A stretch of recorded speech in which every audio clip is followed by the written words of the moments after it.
Hello everyone, welcome back to my channel. তো তোমরা সবাই কেমন আছো? আশা করছি খুব ভালো আছো, আর আমিও অনেক ভালো আছি। তো আজকে আমাকে দেখতে পাচ্ছ একটা সুন্দর করে শাড়ি পরে আমি রেডি হয়ে গেছি। আর আজকের দিনটা ছিল খুব স্পেশাল একটা দিন। আর আজকে আমি 2 দিন আগে আমার বাড়িতে এসেছি। আর আজকের দিনটা ছিল 28শে ফেব্রুয়ারি। আজকে ছিল আমার মা বাবার 25তম বিবাহবার্ষিকী। তো যার জন্য সেরকম কোনো প্ল্যান করা হয়নি, হঠাৎই করে মনে হলো যে একটা কেক এনে কেক কাটিং করব। তাই চটপট করে আমার ভাই আর আমার বাবা দুজন মিলে প্ল্যান করলো। মা যদিও কিছু জানতো না, কারণ মাকে আমরা কেউ কোনো রকমভাবে কোনো কিছু বুঝতে দিইনি যে আমরা কেক আনবো, গিফট দেবো, এসব মা কিচ্ছু জানতো না। সাথে আমিও ছিলাম, আমি, বাবা আর ভাই, আমরা তিনজন মিলে প্ল্যান করেছিলাম যে একটা কেক কাটিং করব আর একটা ছোট্ট করে গিফট আমার মাকে উপহার দেবো। এটা ছিল 25 বছরের বিবাহ বার্ষিকী। আমরা আগে ভেবেছিলাম অনেক বড় করে করব, কিন্তু 13ই ফেব্রুয়ারি আমার বিয়ে হওয়ার পর আমি তো ওই বাড়িতে চলে যাই। তখন এই বাড়িতে আমি 2 দিনের আগে এসেছিলাম।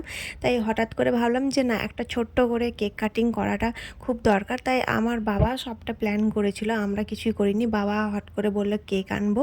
আর এখানে দেখতে পাচ্ছ আমার মা পুরো সারপ্রাইজ হয়ে গেছে, কারণ আমার মা তো এসব কিছু জানতো না। তবে কেক টেক দেখে মা খুবই খুশি হয়েছিল। আর আমার মা বাবাকে একসাথে দেখো কতটা সুন্দর লাগছে দেখতে।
এই গিফটটা দেওয়ার একটাই কারণ ছিল, যেটা হলো আমার বিয়েতে আমার মা বাবা দুজনেই এতটাই ব্যস্ত ছিল যে ওরা কোনো রকমভাবে আমার সাথে ঠিকভাবে ফটো তুলতে পারেনি, মানে ক্যামেরার সামনে আসতেই পারেনি, কাজে এতটাই ব্যস্ত ছিল।